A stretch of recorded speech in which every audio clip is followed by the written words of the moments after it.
ಬೆಂಗಳೂರಲ್ಲಿ ಜಲಕ್ಷಾಮ ತಾಂಡವ ಮಾಡ್ತಾ ಇದೆ. Bengaluru now faces a more basic problem: water. ಬೆಂಗಳೂರಿನಲ್ಲಿ ನೀರಿಗೆ ಹಾಹಾಕಾರ ಶುರುವಾಗಿದೆ. ಬೆಂಗಳೂರಿನಲ್ಲಿ ಮುಂದೊಂದಿನ ಕುಡಿಯೋ ನೀರಿಗಾಗಿ ಪರದಾಡೋ ಪರಿಸ್ಥಿತಿ ಬರುತ್ತೆ ಅಂತ ನಮಗೆ ಗೊತ್ತಿತ್ತು. ಆದರೆ ಇಷ್ಟು ಬೇಗ ಬರುತ್ತೆ ಅಂತ ನಮ್ಮ ಕನಸಿನಲ್ಲೂ ಯೋಚಿಸಿರಲಿಲ್ಲ. ಈ ಪರಿಸ್ಥಿತಿಗೆ ಕಾರಣಗಳೇನು, ಮತ್ತೆ ವಿಶ್ವದ ಇನ್ಯಾವುದಾದ್ರೂ ದೊಡ್ಡ ಪಟ್ಟಣದಲ್ಲಿ ಈ ರೀತಿಯ ಸಮಸ್ಯೆ ಕಂಡು ಬಂದಿದೆಯಾ ಎಂಬುದನ್ನು ಈ ವಿಡಿಯೋದಲ್ಲಿ ತಿಳಿದುಕೊಳ್ಳೋಣ. ಈಗ ಬೆಂಗಳೂರಿಗೆ ಎದುರಾಗಿರೋ ಎರಡು ದೊಡ್ಡ ಸಮಸ್ಯೆಗಳೇನೆಂದರೆ, ಒಂದು, ಬೆಂಗಳೂರಿಗೆ ನೀರು ಸರಬರಾಜಿಗೆ ಉಪಯೋಗ ಆಗುವ ಜಲಾಶಯಗಳಲ್ಲಿ ನೀರಿಲ್ಲ. ಎರಡನೇದು, ಕುಸಿದ ಅಂತರ್ಜಲ. ಈ ಎರಡು ದೊಡ್ಡ ಸಮಸ್ಯೆಗಳಿಗೆ ಹಲವಾರು ಮೂಲ ಕಾರಣಗಳಿವೆ. ಮೂಲ ಕಾರಣ ಒಂದು, ಹವಾಮಾನ ಬದಲಾವಣೆ. ಕಳೆದೆರಡು ದಶಕಗಳಲ್ಲಿ ಹವಾಮಾನ ವಿಪರೀತವಾಗಿ ಬದಲಾಗುತ್ತಿದೆ. ಇದರ ಪರಿಣಾಮವಾಗಿ ಜಲಾಶಯಗಳಲ್ಲಿ ನೀರಿನ ಶೇಖರಣೆ ಕಡಿಮೆ ಆಗುತ್ತಾ ಇದೆ. ಜಾಗತಿಕ ತಾಪಮಾನ ಹೆಚ್ಚಾಗುತ್ತಿರುವುದರಿಂದ ದೊಡ್ಡ ದೊಡ್ಡ ಹಿಮಪರ್ವತಗಳೇ ಕರಗಿ ಹೋಗುತ್ತವೆ. ಸಾಮಾನ್ಯವಾಗಿ ಒಳ್ಳೆ ಮಳೆ ಆಗುವ ಪ್ರದೇಶಗಳಲ್ಲಿ ಸಹ ಬರಗಾಲದ ಪರಿಸ್ಥಿತಿ ಬಂದುಬಿಟ್ಟಿದೆ. ಇಂಥ ಪರಿಸ್ಥಿತಿಯಲ್ಲಿ ಜಲಾಶಯಗಳಲ್ಲಿ ನೀರು ಶೇಖರಣೆ ಆದರೂ ಕೂಡ ಪಟ್ಟಣದಲ್ಲಿ ಹೆಚ್ಚಾಗುತ್ತಿರೋ ಜನಸಂಖ್ಯೆಗೆ ಈ ನೀರಿನ ಸರಬರಾಜು ಮಾಡೋದು ಕಷ್ಟನೇ. ಮೂಲ ಕಾರಣ ಎರಡು, ಪಕ್ಕದ ರಾಜ್ಯಕ್ಕೆ ನೀರು ಹಂಚಿಕೋ ಪರಿಸ್ಥಿತಿ. ಇನ್ನೊಂದು ವಿಷಯ ಏನೆಂದರೆ, ನೀರು ಶೇಖರಣೆ ಹೆಚ್ಚೇ ಆಗಲಿ ಕಡಿಮೆನೇ ಆಗಲಿ ಪಕ್ಕದ ರಾಜ್ಯಕ್ಕೆ ನೀರು ಬಿಡಲೇಬೇಕು. ನಮ್ಮ ಜಲಾಶಯಗಳಲ್ಲಿ ನೀರು ಕಡಿಮೆ ಇದ್ದಾಗ ಕೂಡ ನಾವು ಪಕ್ಕದ ರಾಜ್ಯಕ್ಕೆ ನೀರು ಬಿಡಲೇಬೇಕು. ಕಾವೇರಿ ನದಿ ಹುಟ್ಟಿದ ಸ್ಥಳದಿಂದ ಸಮುದ್ರ ಸೇರುವವರೆಗೆ 800 ಕಿಲೋಮೀಟರ್ ಉದ್ದ ಹರಿಯುತ್ತೆ.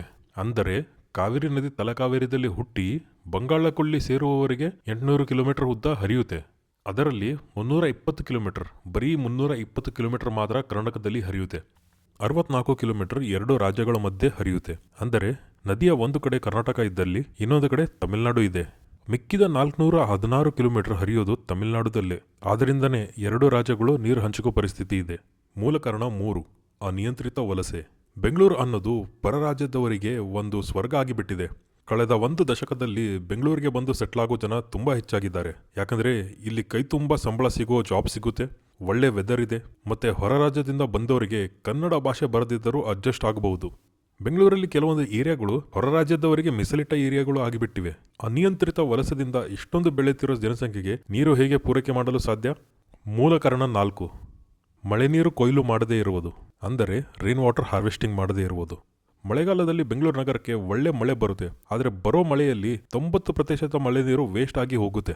BWSSB ಮಿತಿಯಲ್ಲಿ ಬರುವ ಸುಮಾರು 20 ಲಕ್ಷ ಮನೆಗಳಲ್ಲಿ ಕೇವಲ 1,90,000 ಮನೆಗಳಲ್ಲಿ ಮಾತ್ರ ರೈನ್ ವಾಟರ್ ಹಾರ್ವೆಸ್ಟಿಂಗ್ ಸಿಸ್ಟಮ್ ಇದೆ.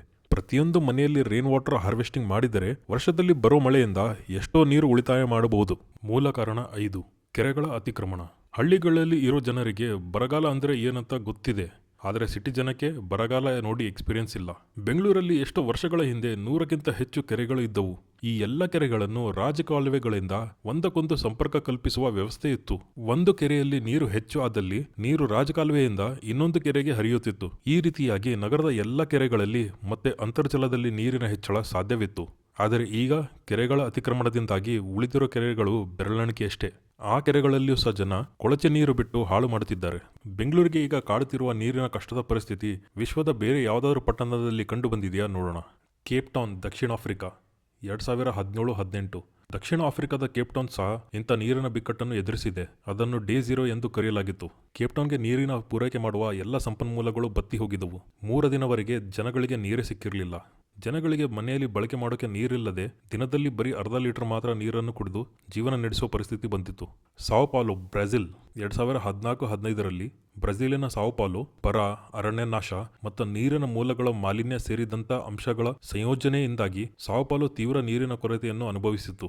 2019 ಭಾರತದ ಚೆನ್ನೈ ನಗರ, ಕುಸಿದ ಅಂತರ್ಜಲ, ಕಡಿಮೆ ಮಳೆ, ಕಡಿಮೆ ನೀರಿನ ಸಂಗ್ರಹಣೆ ಮತ್ತೆ ನೀರಿನ ವಿತರಣೆಯಲ್ಲಿ ಮಿಸ್ಮ್ಯಾನೇಜ್ಮೆಂಟ್ ಮಾಡಿದ್ದರಿಂದ ಚೆನ್ನೈ ನಗರ ತೀವ್ರ ನೀರಿನ ಬಿಕ್ಕಟ್ಟನ್ನು ಎದುರಿಸಿತು.